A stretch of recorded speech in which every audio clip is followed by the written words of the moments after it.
যেই সংসারে একজন পুরুষ মনে করে যে না আমি যেমন বাইরে কষ্ট করি ঠিক তেমনি আমার বউ সারাদিন বাসায় অনেক কষ্ট করে সংসারটাকে সুন্দরভাবে সাজিয়ে রাখে, বিশ্বাস করেন সেই সংসারে সবসময় সুখ আর শান্তিটা বেশিই থাকে। হ্যালো এভরিওয়ান, আসসালামু আলাইকুম, welcome to another new daily blog. সকালবেলা থেকে আজকের ভিডিওটা শুরু করলাম। সকালবেলা আজকে শর্টকাট নাস্তা করব। আমাদের বাসায় আমি আর আমার শ্বশুর অনেক সকালবেলা ঘুম থেকে উঠি, তো ডিম সিদ্ধ করেছি, সাথে ড্রাগন ছিল আর আমার চা তো থাকবেই। আগে বাবাকে নাস্তাটা দিয়ে দিব, তারপর হচ্ছে আমি নাস্তা করব। ঘুম থেকে উঠে আগে আমার শ্বশুরকে নাস্তা দেই, কারণ বাবা হচ্ছে সকালবেলা বাইরে হাঁটতে যায়, তো বাবা নাস্তা খেয়ে বাইরে যায়। এখন রিল্যাক্সে নাস্তা করব, যেই ঠান্ডা পড়েছে বাইরে। সকালবেলায় গরম কফি হলে আর কিছুই লাগে না, আমার চা বা কফি দুইটাই অনেক বেশি পছন্দ। এই তো কফি নিয়ে চলে আসলাম বারান্দায়, এখন কফি খাবো আর বাইরের আকাশটা একটু দেখবো, ওয়েদারটাও অনেক সুন্দর। এখন সকালবেলা জানালার পর্দাগুলো সরালাম। আজকে সকালবেলা আমি একটু অনেক তাড়াতাড়ি ঘুম থেকে উঠেছি, চেষ্টা করি সকালবেলায় ঘুম থেকে তাড়াতাড়ি উঠার, কিন্তু রাতের বেলায় যখনই হচ্ছে বিছানায় শুতে যাই, ফোনটা যখন টিপা শুরু করি তখন আর ঘুম চলে যায়। আমার জীবনের একটা বেশি সমস্যা, সেটা হচ্ছে সকালে আমার ঘুম থেকে উঠতে মন চায় না, রাতে ঘুমাতে মন চায় না। যাই হোক, বেডটা গুছানোর পর তারপর রুমটা যা যা গুছানো সব কাজ শেষ করে এখন চলে এসেছি রান্না করতে। আজকে আমাদের বাসায় সবার পছন্দের একটা রান্না করব, সেটা হচ্ছে লাউ দিয়ে শিং মাছ।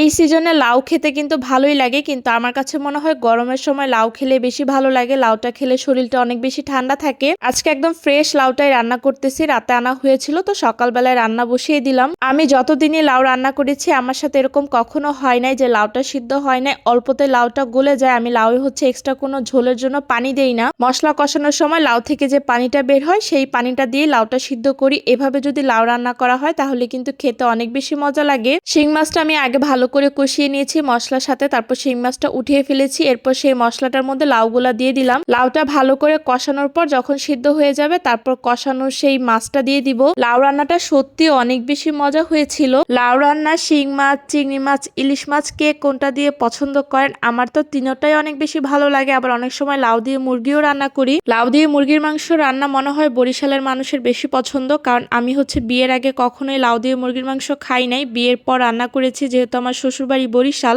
লাউ রান্না শেষে ধনেপাতা দিয়েছিলাম, তারপর এখন হচ্ছে পাতাকপি ভাজি করব। লাউ যখন রান্না করতেছিলাম তখন হচ্ছে আমি পাতাকপি ভাজিটা কুচি কুচি করে কাটতেছিলাম। যদিও ভাজি জিনিসটা আমি বেশি কুচি করতে পারি না, আসলে চেষ্টা করি। ভিডিওর শুরুতে যে কথাটা বলেছিলাম সেটা কিন্তু একদম সত্য, কিন্তু বেশিরভাগ পুরুষ কি মনে করে জানেন? বউ তো বাসায় সারাদিন আরামায়েশি করে, রান্না করা বা সংসার সামলানো এটা কি তেমন কোনো কষ্ট নাকি? এরা আসলে কোনোদিন স্বীকারই করতে চায় না যে না, সংসার সামলানো অনেক কষ্ট, সারাদিন রান্না বান্না করা। আজকে দুপুরের এই রান্না বান্নাই ছিল। তারপর শীতের প্রথম পিঠা খাচ্ছি, সেটা হচ্ছে বাইরে থেকে তাও আনা হয়েছিল চিতই পিঠা, কারণ আমি এত গুণবতী না আর বাসায় পিঠা খাওয়ার মতো তেমন কেউ মানুষ নাই। তো আপনাদের ভাইয়ের অফিসে বিয়ে হয়েছে তার কলিগে, যার কারণে বাসায় মিষ্টি পাঠিয়েছিল।